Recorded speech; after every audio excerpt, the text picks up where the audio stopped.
Hello friends, वेबलेस coaching classes में आप सभी लोगों का स्वागत है। दोस्तों, बिहार शिक्षक भर्ती 4.0 ये दोस्तों आप बिहार शिक्षक भर्ती के लिए तैयारी कर रहे हैं, जो कि दोस्तों वैकेंसी आपकी अपकमिंग है।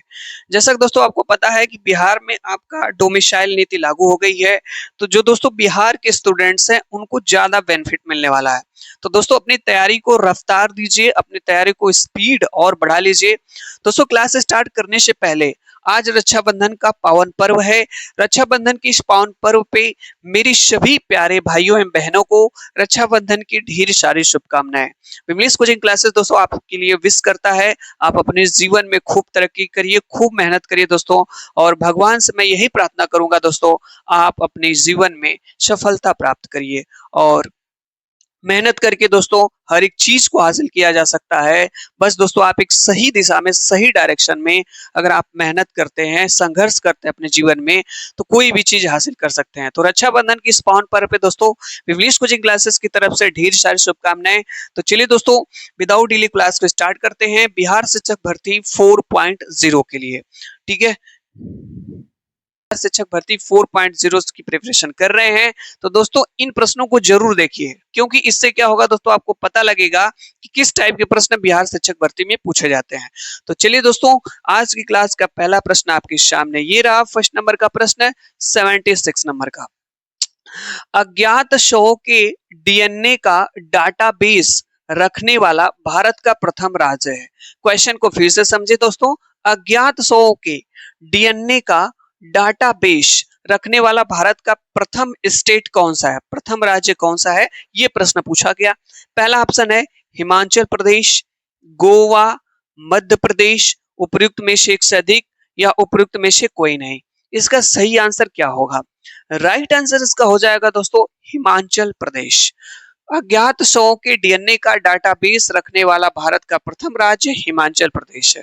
ठीक है, नेक्स्ट क्वेश्चन पे चलते हैं। अगला दोस्तों 77 नंबर का क्वेश्चन है कि आसियान 2023 के शिखर सम्मेलन का आयोजक देश है। आसियान 2023 के शिखर सम्मेलन का आयोजक देश है मलेशिया है, थाईलैंड है, इंडोनेशिया है, उपयुक्त में से एक से अधिक या उपयुक्त में से कोई नहीं। इसका सही आंसर क्या होगा दोस्तों? इस प्रश्न को देखिए दोस्तों, क्या इसका आंसर आपको आ रहा है? आसियान 2023 के शिखर सम्मेलन का आयोजक देश है। इसका सही आंसर हो जाएगा दोस्तों इंडोनेशिया। ठीक है, नेक्स्ट क्वेश्चन पे चलते हैं दोस्तों। अगला प्रश्न है 78 नंबर का प्रश्न आपके सामने ये है। इसका आंसर दोस्तों आपको बताना है।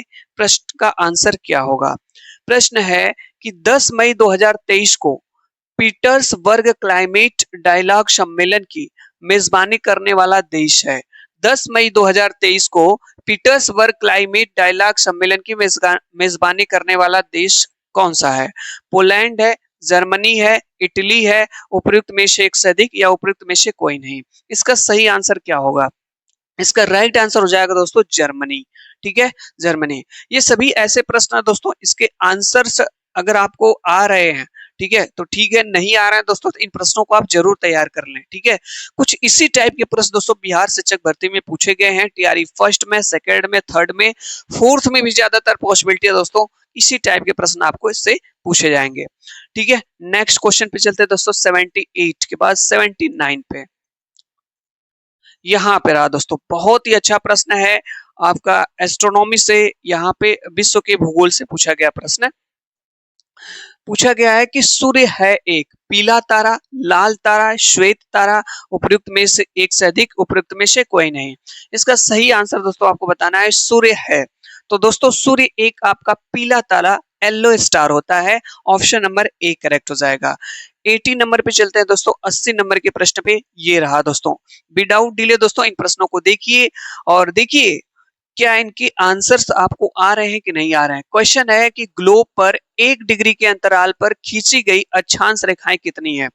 ग्लोब पर 1 डिग्री के अंतराल पर खींची गई अक्षांश रेखाएं कितनी है? 179, 180, 181 या उपयुक्त में से एक से अधिक या उपयुक्त में से कोई नहीं। इसका सही आंसर दोस्तों हो जाएगा 179।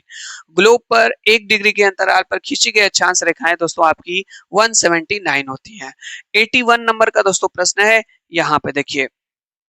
प्रश्न है कि कोशी नदी से पूछा गया प्रश्न दोस्तों कि कोशी नदी मैदान की समुद्र तल से औसत ऊंचाई है। कोशी मैदान की समुद्र तल से औसत ऊंचाई दोस्तों कितनी है?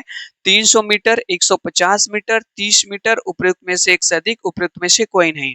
इसका सही आंसर दोस्तों आपका हो जाएगा, राइट आंसर हो जाएगा 30 मीटर। ठीक है, 30 मीटर इसका सही आंसर हो जाएगा। नेक्स्ट क्वेश्चन पे चलते दोस्तों। अगला प्रश्न 82 नंबर का प्रश्न है यहाँ पे दोस्तों, ये रहा। इसका आंसर आप बताएंगे जीवाश्मों के आधार पे। बहुत ही अच्छा प्रश्न दोस्तों है। प्रश्न है कि जीवाश्मों के आधार पे 82 नंबर का, कहा गया भाई 82, ये रहा दोस्तों। इसका आंसर आप बताएंगे क्या होगा? बार बार कहां पे जा रहा है ये, सॉरी दोस्तों।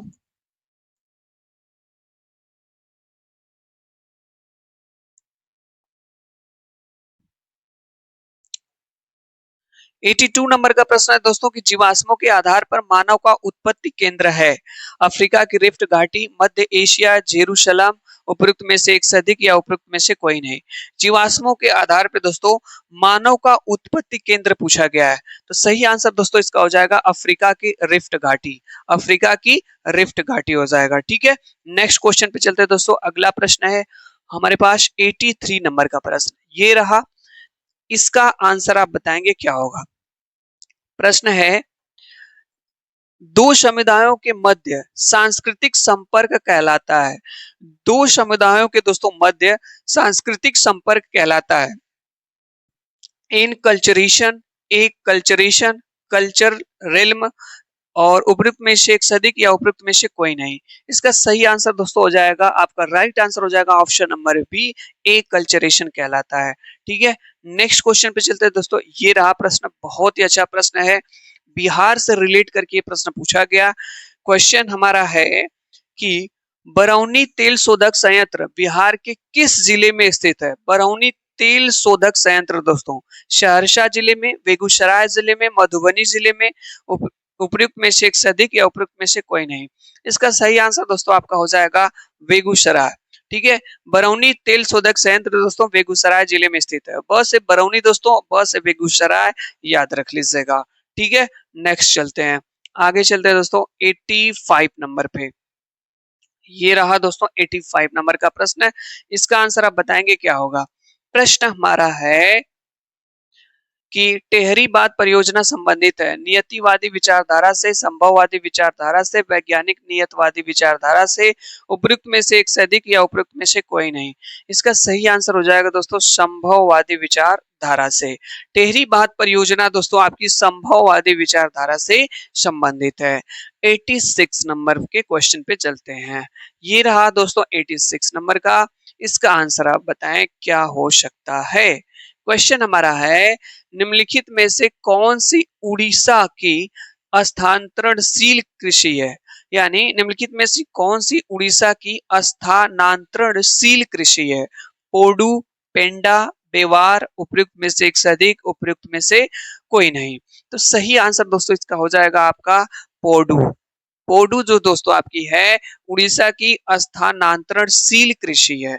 87 नंबर के क्वेश्चन पे चलते हैं दोस्तों। ये रहा दोस्तों आपके सामने 87 नंबर का क्वेश्चन। क्या है, क्वेश्चन को पढ़ते हैं दोस्तों। बलूचिस्तान में चलवासी का तंबू कहलाता है। बलूचिस्तान में दोस्तों चलवासी का तंबू क्या कहलाता है? किजसी, क्लांग, क्लूफ, उपयुक्त में से एक से अधिक या उपयुक्त में से कोई नहीं। इसका आंसर दोस्तों आपको बताना है। इसका सही आंसर क्या होगा? राइट आंसर हो जाएगा दोस्तों किजसी। किजसी कहलाता है। 87 नंबर का क्वेश्चन हो चुका। 88 पे चलते हैं दोस्तों। ठीक है, 88 यहाँ पे ऊपर है।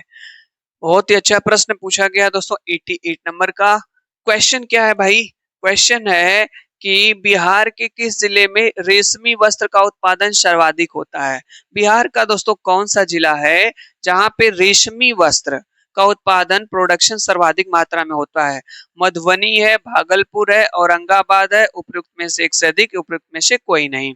सही आंसर दोस्तों बताना है क्या होगा? कौन सा ऐसा जिला है जहां पे दोस्तों रेशमी वस्त्र का उत्पादन सबसे ज्यादा होता है? इसका सही आंसर दोस्तों आपका हो जाएगा Bhagalpur. Bhagalpur means option number B correct हो जाएगा। 89 पे चलते दोस्तों। अगला प्रश्न है, इसका आंसर बताएंगे क्या होगा दोस्तों आंसर।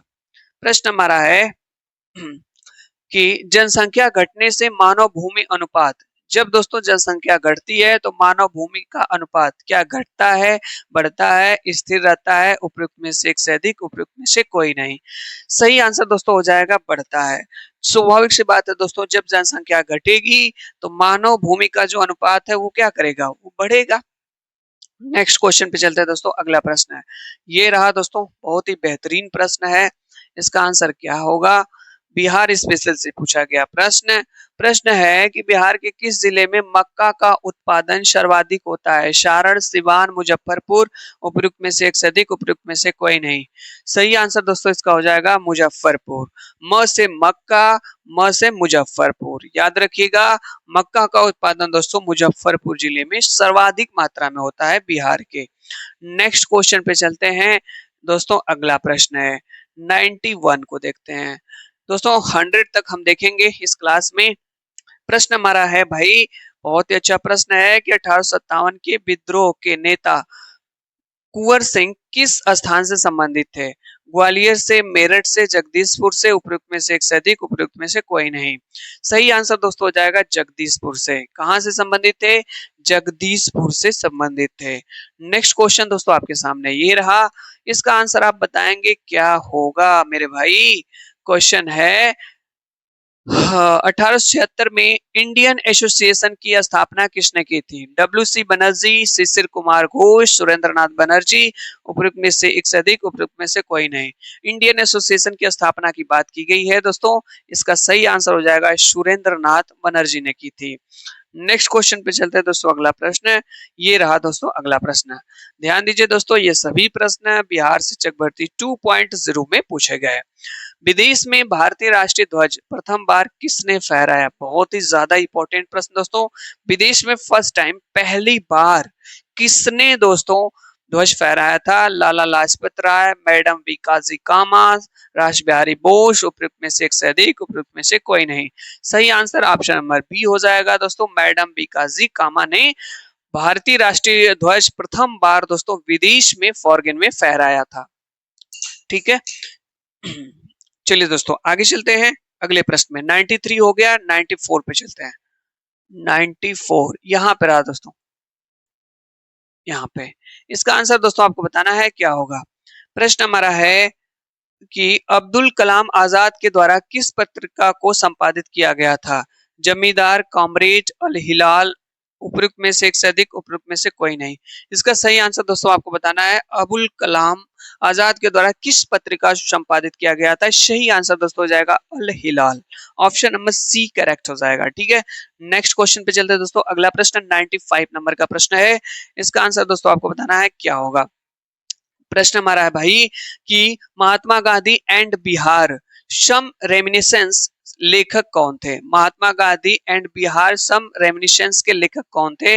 डॉक्टर राजेंद्र प्रसाद, जयप्रकाश नारायण, कर्पूरी ठाकुर, उपयुक्त में से एक से अधिक, उपयुक्त में से कोई नहीं। सही आंसर दोस्तों बताना है, इस पुस्तक के लेखक डॉक्टर राजेंद्र प्रसाद थे, ऑप्शन नंबर ए करेक्ट हो जाएगा। नेक्स्ट क्वेश्चन पे चलते हैं दोस्तों, अगला प्रश्न है 96 नंबर का प्रश्न है, इसका आंसर आप बताएंगे क्या होगा। प्रश्न हमारा है दोस्तों कि ऑल इंडिया किसान सभा के पहले अधिवेशन में कौन अध्यक्ष थे? ऑल इंडिया किसान सभा के पहले अधिवेशन में कौन अध्यक्ष थे? नरेंद्र देव, सहजानंद सरस्वती, संपूर्णानंद, और यहाँ पे दोस्तों उपयुक्त में से एक से अधिक, उपयुक्त में से कोई नहीं। इसका आंसर दोस्तों आपको बताना है, इसका सही आंसर क्या होगा। राइट आंसर दोस्तों आप कमेंट्स बॉक्स के माध्यम से बताइएगा, इसको हम दे रहे हैं आपके लिए। ठीक है, नेक्स्ट क्वेश्चन पे चलते हैं दोस्तों, अगला प्रश्न है 97 नंबर का। 97 नंबर का प्रश्न दोस्तों आपके सामने ये रहा, बहुत ही बेहतरीन प्रश्न दोस्तों, बिहार स्पेशल से पूछा गया। प्रश्न क्या है भाई कि पटना महिला महाविद्यालय कब स्थापित किया? 1938, 1940, 1941, उपयुक्त में से एक से अधिक, उपयुक्त में से कोई नहीं। सही आंसर दोस्तों 1940। पटना महिला महाविद्यालय की स्थापना दोस्तों 1940 में हुई थी। ठीक है, नेक्स्ट क्वेश्चन पे चलते हैं दोस्तों, 98 नंबर का प्रश्न है, इसका आंसर आप बताएंगे क्या होगा। प्रश्न हमारा है कि अंतरिम सरकार में डॉक्टर राजेंद्र प्रसाद के पास कौन सा विभाग था? वित्त विभाग, रक्षा विभाग, खाद्य एवं कृषि, उपयुक्त में से एक से अधिक, उपयुक्त में से कोई नहीं। अंतरिम सरकार में दोस्तों डॉक्टर राजेंद्र प्रसाद के पास कौन सा विभाग था बताना है। सही आंसर हो जाएगा खाद्य एवं कृषि विभाग था उनके पास। ठीक है, नेक्स्ट क्वेश्चन पे चलते हैं दोस्तों। 99 नंबर का प्रश्न है आज की क्लास का दोस्तों, सेकंड लास्ट क्वेश्चन है। इसके बाद एक क्वेश्चन और लेंगे हम। क्वेश्चन हमारा है कि किस वर्ष ऑल इंडिया वुमेन्स कॉन्फ्रेंस की स्थापना की गई? ऑल इंडिया वुमेन्स कॉन्फ्रेंस की स्थापना दोस्तों किस वर्ष की गई? इसका आंसर आपको बताना है। 1923, 1925, 1927, उपयुक्त में से एक से अधिक, उपयुक्त में से कोई नहीं। ये भी क्वेश्चन दोस्तों आपके लिए है। इसके पहले दोस्तों हमने एक क्वेश्चन आपको दिया, 2 क्वेश्चन कमेंट्स बॉक्स के माध्यम से बताइएगा इसका सही आंसर क्या होगा। सीधे 100 नंबर के क्वेश्चन पे चलते हैं दोस्तों। आज की क्लास का अंतिम क्वेश्चन है, इसका आंसर आप बताएंगे क्या होगा। प्रश्न हमारा है कि 100 नंबर का, बंगाल विभाजन 16 अक्टूबर 1905 को किस दिवस के रूप में मनाया गया था? ठीक है, ये याद रखना है दोस्तों को बंगाल विभाजन आपका 16 अक्टूबर 1905 को हुआ था। ये किस दिवस के रूप में मनाया गया था? बाइकॉट, हड़ताल, शोक या उपयुक्त में से एक से अधिक, उपयुक्त में से कोई नहीं। तो दोस्तों 16 अक्टूबर 1905 को बंगाल विभाजन शोक दिवस के रूप में मनाया गया था। ऑप्शन नंबर आपका सी करेक्ट है। तो दोस्तों हमने जो है बिहार शिक्षक भर्ती टीआरई 2.0 का 1 से लेकर के 100 तक जो क्वेश्चन हमने करा दिया प्रीवियस ईयर क्वेश्चन पेपर, अब 101 से अगली क्लास में हम आपको कराएंगे। ठीक है, तो दोस्तों यदि हमारे इस चैनल विमलिश कोचिंग क्लासेस को सब्सक्राइब नहीं किए हैं तो चैनल को सब्सक्राइब करके जुड़िए दोस्तों। हम आपके लिए ऐसे यूजफुल कंटेंट्स लाते रहते हैं। क्लास देखने के लिए दोस्तों आप लोगों का बहुत बहुत धन्यवाद।